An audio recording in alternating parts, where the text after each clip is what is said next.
Hello everybody. So today in this video हम करने वाले हैं read class 9 chapter first matter in our surrounding, जो कि हमारी साइंस की एनसीईआरटी बुक से है। उसका 1.2 characteristics of particles of matter. तो हमने इस चैप्टर की 1.1 फिजिकल नेचर ऑफ मैटर के ऊपर एक अलग से वीडियो अपलोड कर दिया है। अगर आप उसे देखना चाहते हो, ठीक है, तो उसका लिंक हमने हमारे कमेंट बॉक्स में पिन कर दिया, आप उससे जाकर देख सकते हो। तो हमारी इस वीडियो में हम करने वाले हैं characteristics of particles of matter. तो हमने मैटर के जो पार्टिकल्स हैं उनके करैक्टरिस्टिक्स को पढ़ना है, ठीक है।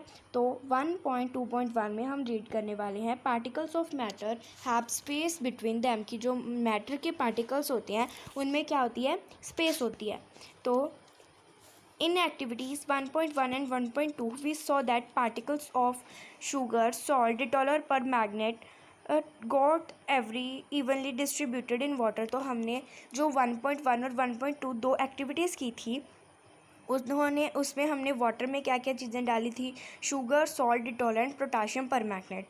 जहाँ पर हमने देखा था कि जो ये चार चीज़ें हमने डाली थी, उनके जो पार्टिकल्स थे वो वाटर में क्या हो गए थे, इक्वली डिस्ट्रीब्यूट हो गए थे।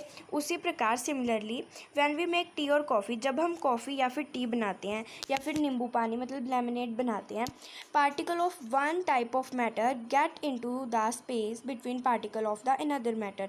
तो एक मैटर के जो पार्टिकल्स होते हैं वो दूसरे मैटर के पार्टिकल से बिटवीन जो स्पेस होती है वो क्या कर लेते हैं, ऑक्यूपाई कर लेते हैं, मतलब वो जगह ले लेते हैं, ठीक है। This show that there is enough space between particle of matter. तो इससे हमें पता चलता है कि जो पार्टिकल्स होते हैं एक मैटर के, उनके बीच में क्या होती है, स्पेस होती है, ठीक है। 1.2.2 में हम पढ़ने वाले हैं particles of matter are continuously moving.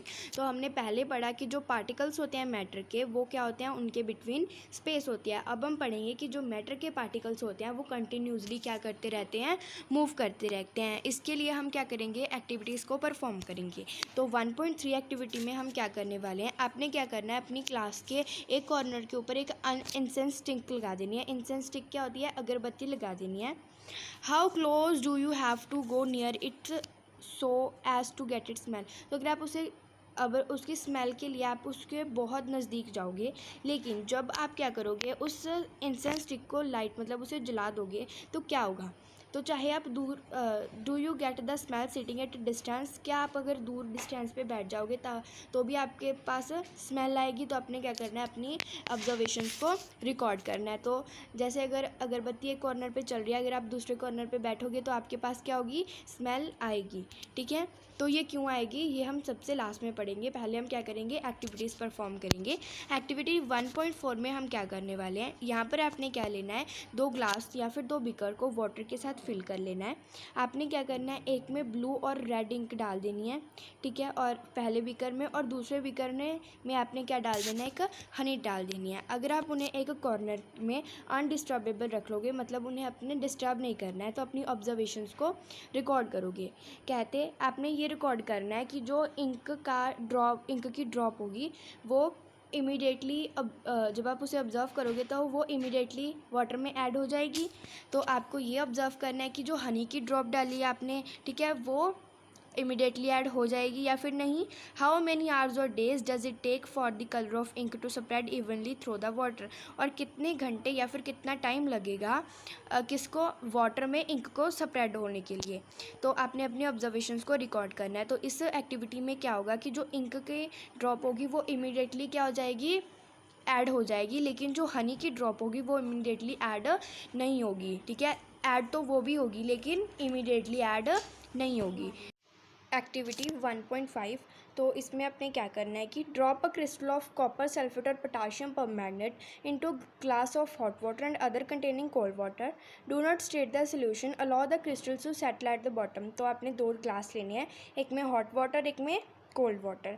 तो क्या करना है कि फिर जो आपने पोटाशियम परमैंगनेट के एक एक क्रिस्टल डाल देने हैं उसमें। तो जब वो क्रिस्टल्स नीचे सेटल हो जाएंगे तो आपने क्या करना है, what do you observe just above the solid crystals in the glass. तो जो ग्लास के ऊपर जो क्रिस्टल्स होंगे ग्लास में, सॉलिड क्रिस्टल, उनके जस्ट अबव आपको क्या दिखेगा, तो उनके जस्ट अबव हमको क्या दिखेगा कि जो पोटाशियम परमैंगनेट होगा वो वाटर के साथ मिक्स हो रहा है, तो उनकी मिक्सिंग हमें दिखेगी।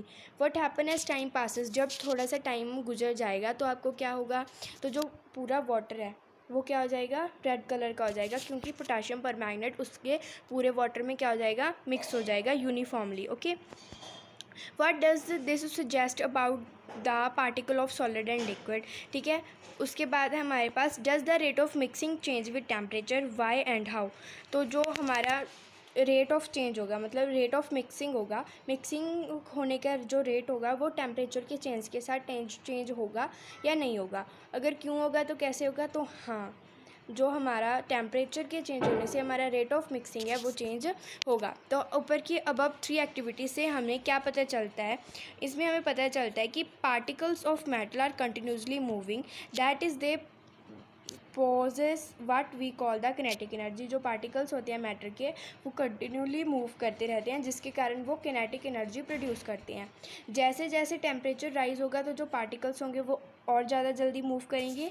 सो we can say that increase the temperature the kinetic energy of particle also increase. तो हम ये कह सकते हैं कि जैसे टेम्परेचर इंक्रीज होगा तब हमारी किनेटिक एनर्जी भी इंक्रीज होगी। तो अपने ऊपर की 3 एक्टिविटीज़ में क्या किया, ऑब्जर्व किया कि जो मैटर के एक मैटर के पार्टिकल्स हैं वे दूसरे में क्या हो जा रहे हैं, इंटरमिक्स हो जा रहे हैं, होते जा रहे हैं। Does they do so by getting into the space between the particles. तो ये कैसे हो रहे हैं, तो जो पार्टिकल्स के बिटवीन स्पेस है वो स्पेस एक दूसरे की वो क्या कर रहे हैं, गेट कर रहे हैं स्पेस। ठीक है, the intermixing of particle of 2 different types of matter on their on is called diffusion. तो 2 डिफरेंट टाइप्स की इंटरमिक्सिंग ऑफ द पार्टिकल्स, मतलब 2 डिफरेंट टाइप के मैटर्स की जो पार्टिकल्स जब इंटरमिक्स करते हैं तो हम उसे बोलते हैं डिफ्यूज़न। तो ये एग्जाम में आ सकते हैं, व्हाट इज़ कॉल्ड डिफ्यूज़न। तो intermixing of particle of 2 different types are known as diffusion.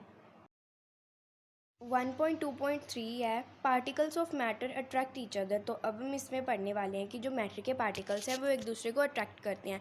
सबसे पहले हमने क्या पढ़ा था, पार्टिकल्स के बिटवीन स्पेस होती है। सेकेंडली हमने पढ़ा पार्टिकल्स कंटिन्यूसली मूव करते हैं। थर्ड हम पढ़ेंगे कि पार्टिकल्स के एक दूसरे को अट्रैक्ट करते हैं। उसमें हमने 1.6 में एक एक्टिविटी करनी है। तो आपने क्या करना है, गेम खेलनी है, 4 ग्रुप्स बनाने हैं, और जो 4 ग्रुप्स होंगे उन्होंने क्या बनाना है, एक ह्यूमन चेन बनानी है। जैसे जो फर्स्ट ग्रुप है उन्होंने एक दूसरे को कैसे पकड़ना है, जैसे ये इंदु मिश्मी डांसर्स ने एक दूसरे को पकड़ा हुआ है पीछे की तरफ आर्म्स को लॉक करके। सेकंड ग्रुप ने क्या करना है, अपने हाथ एक दूसरे के साथ हैंड होल्ड करने हैं, मतलब क्या करना है, हाथ पकड़ने हैं। ठीक है, थर्ड ग्रुप ने क्या करना है कि जो फिंगर टिप्स होती है, फिंगर टिप्स को टच करके क्या कर लेना है, एक अपना ग्रुप बनाना है। फोर्थ ग्रुप क्या करेगा, इन सब तीनों ह्यूमन चेन्स को 1 बाय 1 तोड़ने की कोशिश करेगा। किसे हम इजीली तोड़ सकते हैं, तो हम उसे इजीली तोड़ सकते हैं जिन्होंने क्या किया है, फिंगर टिप्स पकड़ी हैं। क्यों, क्योंकि उनमें क्या है, फोर्स की कमी है। देखो, जो सबसे पहले जो हमारे पास फर्स्ट ग्रुप था वो क्या था, मतलब जो फर्स्ट ग्रुप था इनको तोड़ना बहुत मुश्किल है, क्योंकि इनमें क्या है, फोर्स है। तो फोर्स जैसे अभी अगर हम एक स्टूडेंट जो यहाँ पे जो हमने बोला है, जो अगर एक ह्यूमन यहाँ पर मैटर का एक पार्टिकल बनता है तो जो मैटर्स के पार्टिकल्स होते हैं उनमें क्या होता है, फोर्स होता है। फोर्स के कारण जो पार्टिकल्स हैं एक दूसरे के साथ टुगेदर रहते हैं। ठीक है, इसीलिए जो फोर्स की स्ट्रेंथ मतलब जो फोर्स अगर ज़्यादा होगा तो उनके अंदर अट्रैक्शन पावर भी क्या होगी, ज़्यादा होगी। इसलिए जो इंदु मिश्मी डांसर्स के जैसे एक दूसरे को आर्म लॉक करके खड़े हैं उनमें फोर्स ज़्यादा है as compare to hand hold वालों में, और हैंड होल्ड वालों में एज़ कम्पेयर टू ज़्यादा है जिन्होंने फिंगर टिप्स पकड़ी हुई हैं। ठीक है, इसलिए किसको तोड़ना ईजी होगा, जिन्होंने ओनली फिंगर टिप्स पकड़ी हैं।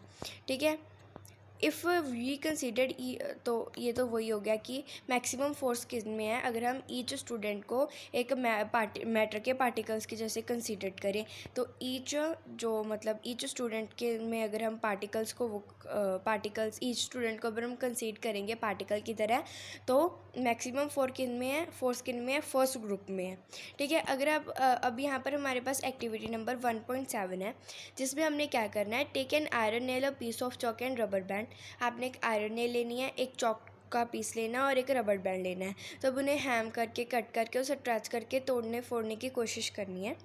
इन such of this above 3 substance do you think the particles are held together with great force. तो आपने बताना है कि जो ये ऊपर के 3 सब्सटेंस हैं उनमें पार्टिकल्स होंगे जो, ठीक है, इन तीनों के पार्टिकल्स में सबसे ज़्यादा फोर्स किनके पार्टिकल्स में है? तो सबसे ज़्यादा फोर्स आयरन नेल के पार्टिकल्स में, क्योंकि उसे तोड़ना या फिर फोड़ना बहुत मुश्किल है as compare to a piece of chalk and a rubber band. Okay, activity 1.8 है, take some water in a container, try cutting the surface of water with your fingers. आपने कंटेनर में वाटर लेना है और उस वाटर की जो surface है उनको फिंगर के साथ कट करने की कोशिश करनी है।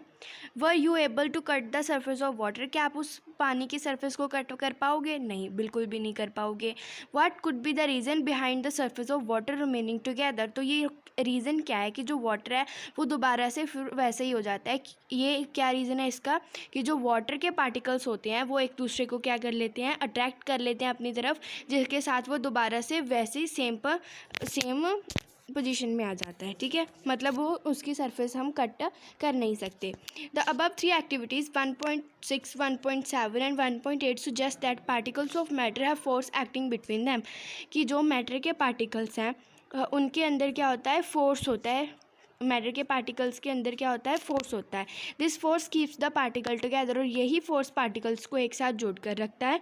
The strength of this force of attraction vary from one kind of matter to another, तो ये फोर्स का जो स्ट्रेंथ होता है ये एक तरह के मैटर से दूसरी तरह के मैटर के साथ अलग अलग होता है। ठीक है, ये फोर्स के कारण जो पार्टिकल्स हैं वो एक दूसरे के साथ इकट्ठे टुगेदर जुड़कर रहते हैं। ठीक है, तो ये था हमारे पास 1.2.3 की एक्टिविटीज़, जिसमें हमने पढ़ा पार्टिकल्स की मैटर अट्रैक्ट करते हैं। अब हम अगली वीडियो में पढ़ेंगे states of matter. Thank you.